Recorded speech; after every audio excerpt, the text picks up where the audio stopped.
तत्वज्ञान पाहिलेलं आहे, ब्राह्मणी तत्वज्ञान, आणि याही अगोदर जे ऋषी काय म्हटलं जे ऋषी आहेत त्यांचंही तत्वज्ञान पाहिलेलं आहे. आणि त्या तत्वज्ञानाने जे आहे ही समाज रचना काय केली होती, विखरून टाकली होती.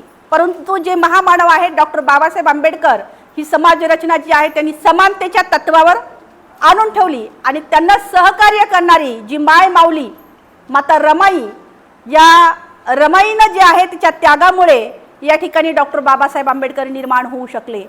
त्यांच्या सहकार्यामुळे या ठिकाणी डॉक्टर बाबासाहेब आंबेडकर निर्माण होऊ शकले. आणि त्यांच्याच त्यागामुळे आज आपण जे आहेत साडी माडी घोडी आणि दागदागिन्यामध्ये वावरत आहोत.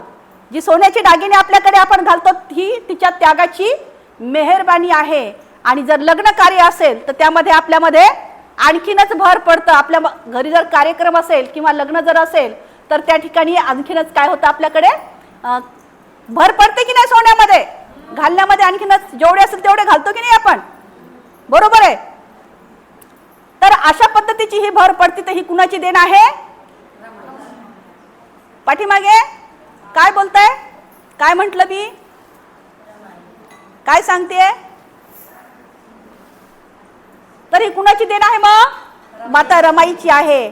तर रमाईचं या ठिकाणी गीत गाते, माता रमाईनं दागिना घातला, कोणत्या प्रकारचा दागिना घातला, या दागिन्यावर हे गीत आधारित आहे.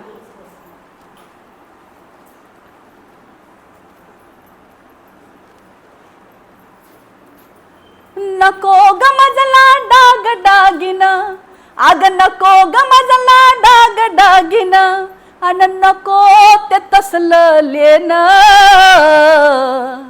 नको ग मजला डाग दागिन, आग नको ग मजला डाग दागिन, अन नको ते तसलं लेन. 100 नमरी भीमराव माझ्या गळ्यातलं ग सोनं, 100 नमरी भीमराव माझ्या गळ्यातलं ग सोनं, नको ग मजला दाग दागिन, अग नको ग मजला दाग दागिन, अन नको ते तसलं लेन. 100 नमरी भीमराव माझ्या गळ्यातलं ग सोनं, 100 नमरी भीमराव माझ्या गळ्यातलं ग सोनं. जगाच्या बाजारातील दागिन घडी भराच आहे मागन, माझं हे साधं भोळ वागन, माझं हे साधं भोळ वागन, नको ग ऐटी मधी मज जगन. तुम्ही खुशाल